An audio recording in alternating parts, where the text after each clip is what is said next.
All right, so apparently I just noticed that the feed had been cut. Okay. Um, so I did the whole lesson, but it cut before the part where I brought in these videos. So I'm gonna bring in these videos, and then these videos to show you that Esau's he's gonna go back to his old nature. All right, he's gonna go back to his old nature. Okay, so Salaki. All right, let's start. Let's start. Let's start here. All right, and this is going to affect you, Negroes, Latinos, and Native Americans in the most the worst way. All right. That we're going to give immunity to police so they can do their job. I'm giving federal immunity to police officers so they can do their job. Right. You see? Look, you had people still mad about the Kamala thing, right? And basically they were saying, you know, you niggas are going to get shot down by police. All right. Which is already happening. All right. It ain't never stopped. Okay. House owner that was being robbed by two men called the cops, and he was put to death by the cops. All right. And shot multiple times in the face. Okay. I don't remember where, but it's in the news. Okay. And then you niggas, you know, can you pardon me on my Fed cases? Boosie badass, right? This shit is just tacky, man. You know, they think that they're going to somehow get a benefit from him being president. And you're not. All right. You're not. Okay. So Salaki, man, because boy's sake. Okay. This has been Sirach or Sirach or Ecclesiasticus chapter 12, verse 10. It says, never trust thine enemy. His wickedness is as destructive as rust. Watch out and be on guard against him, even if he acts ever so humble. Right. And they're going to act humble. They're going to appease your interests. And all while they're just setting you up to come against you. All right. Because the point I made before the live cut, or before I noticed that the live cut, I played this video here to show you the mindset of the Edomite. Man, they want their country back. And after they go after these immigrants, who the hell do you think they're going to turn their attention to? Right. Because immigration is not the only thing on a list of things that have to go for a better America for them. You see, these niggas think that this is working and benefit towards them as well. And it's not. You niggas are going to be surprised at who this devil truly is, especially like individuals like him. All right. So let's play this. Mirror. You have failed American people for not securing the border and closing loopholes. Mr. Holman, please respect the chair and the authority of the chair. The time of the gentleman has expired. I've asked you politely to let me go beyond my time, and you let other people go beyond their time, but not to Tom Holman. He don't get me go beyond his time. Mr. Holman, we have approved an agreement between the Republicans and the Democrats with the ranking member. We increased the time of one member of Congress who was interrupted by a protest. That is done with the approval of the ranking member. Please respect the chair's authority. I respect the chair's authority, but the chair, Mr. Holman, you work for me. I'm a taxpayer. I'm a taxpayer. You work for me. That's what I'm talking about. The recommendation of the many that you recommended family separation. I recommended zero tolerance, which includes family. Right. So this is the part I want to get into right here. And this just shows you the adamant or adamancy, for lack of a better word, if that's a word, how adamant these devils are concerning their laws. All right. Okay. They don't have no mercy. And you're going to see that in his countenance, in his spirit. Right. Family separation. Tolerance. Which is separation. I recommend zero tolerance. Which includes family separation. The same as is when you have a U.S. citizen parent gets arrested when they're with a child. Right. And they don't have no problem with separating families. That goes back to slavery. All right. The so-called white man never has a problem with separating families. That's what they do. Okay. And so guess what? The northern, the so-called, all right, the Latin tribes who came over here, they're Israelites as well. All right. But you got niggas like him calling them immigrants when really they should always have some type of asylum because this is their native land. All right. But when Esau come in, he brings his laws. And now, there ain't no refuge for those who are descendants of those who were here naturally, were here before the so-called white man. Zero tolerance was interpreted as the policy that separated children from their If I get arrested for DUI and I have a young child in the car, I'm going to be separated. When I was a police officer in New York and I arrested a father for domestic violence, I separated that. Mr. Holman, with all due respect, legal asylees are not charged with any crime. When you're in the country illegally, it's violation 8 United States Code 1325. Seeking asylum. That's all this devil know. They laws, they codes. And guess what? They're going to live by them. Okay. Because they, all right, feel as though that everybody outside of them is encroaching on their land, their right to live, their right to thrive. All right. So they're gonna be hard on crime too. All right. So you got Boosie. We'll see if he could be pardoned. All right. But you niggas don't expect any benefits from what's about to come. Because what's about to come is gonna be an overhaul, right? And it's gonna be Jacob's trouble. All right. It's gonna be the time of your trouble. All right. Is legal. If you want to seek asylum, go through the port of entry, do it the legal way. The Attorney General of the United States has made that clear. Okay.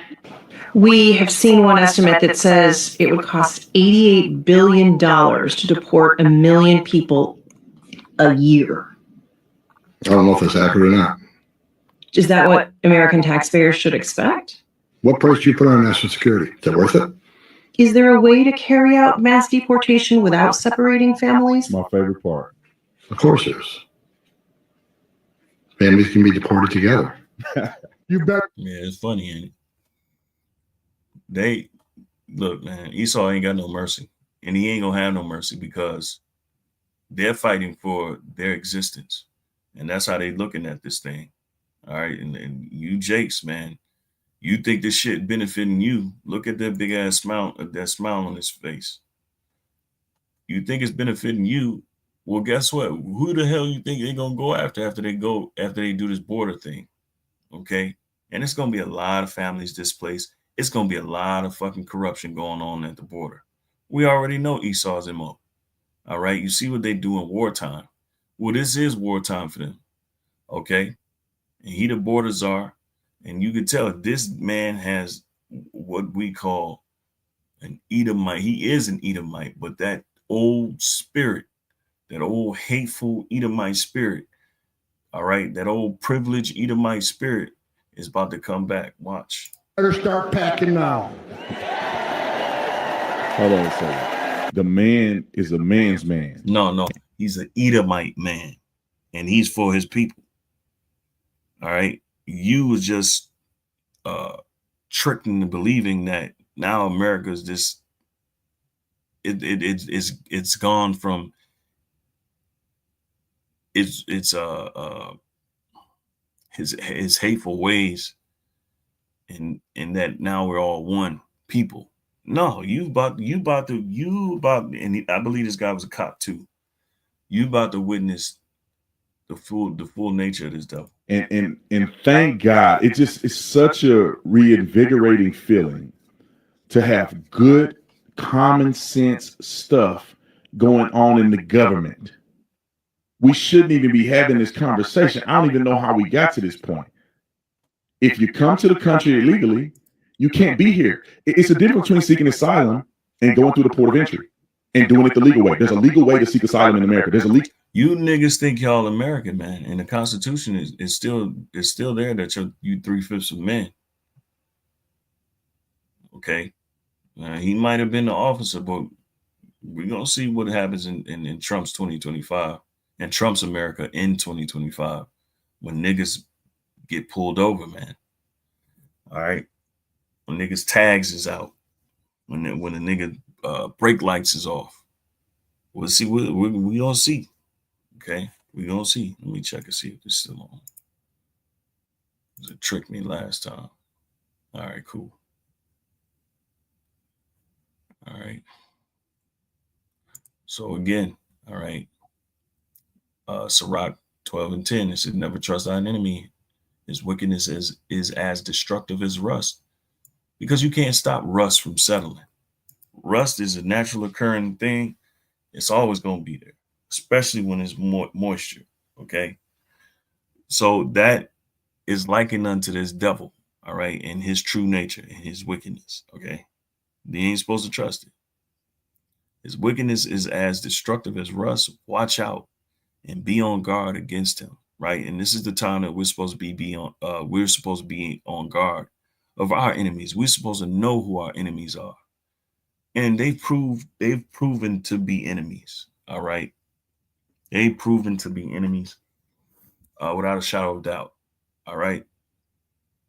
All right. From the nation of Edom to every nation, heathen nation outside the nation of Israel. All right. From the Ishmaelites, the ones that own your stores, the Elamites, the ones that own your gas stations. All right. To the Hamites and so on, the Moabites, they all against us. All right. It says he is like a metal mirror that rusts away if you don't keep it polished. Right. Seat an enemy at your right hand, and the next thing you know, he'll be trying to get your own place of honor. Put him next to you and he will overthrow you. And that's what's about to happen. All right. At a time where you're supposed to be on guard against your enemies, you're embracing them and they're about to overthrow you. All right. Then you will realize the truth of my words and be stung with regret when you remember them. It says nobody feels sorry for snake charmers or wild animal tamers who get bitten. Right. Because you ain't supposed to be charming no snake. You ain't supposed to be cuddling up to the so-called white man. You ain't supposed to be friends with him. All right. He's your enemy, and he's going to show you his enemy when his attention is taken off the immigrants. All right. Now, that's to say if Trump even get inaugurated, man. You know, because there's no telling how they going to play this thing out. All right. The shock and awe factor is coming. All right. And it's coming to you niggas, man. All right. Can you pardon me on my Fed case? All right, niggas begging, man. Look, man, you niggas are just, man, you niggas are through, man. Who you think they're gonna turn their attention on? This is the white boy getting his America back. Okay? The white boy got his America back, so to speak, in his own mind. And now they're gonna go on a reign of terror in maintaining the order, all right, their order. Okay. This is Isaiah 30 and 9. I'm gonna write it. I'm gonna start at 8.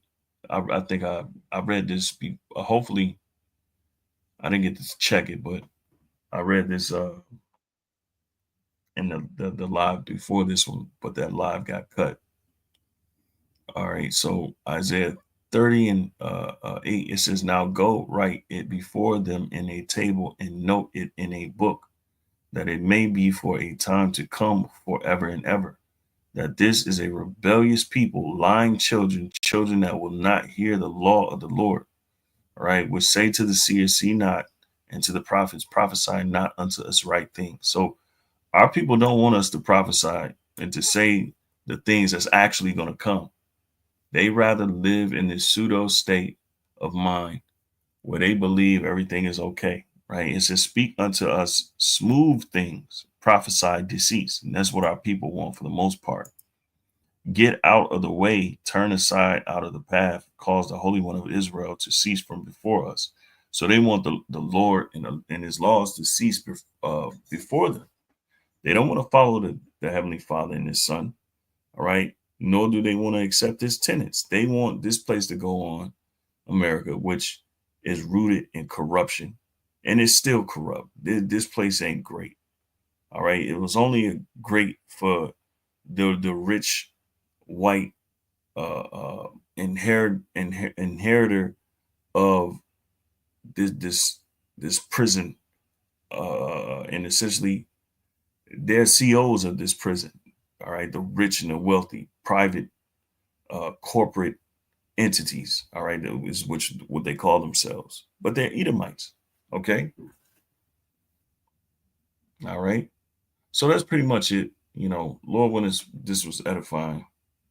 Okay, and Salakia, because the feed that got cut, and I had to go ahead and just bring in those last two videos and that precept. But Lord willing, this was edifying. Until next time, I want to give all praises, glory, and honor to Yahweh Shemel Shai Ba'Hashem Rakakwadash.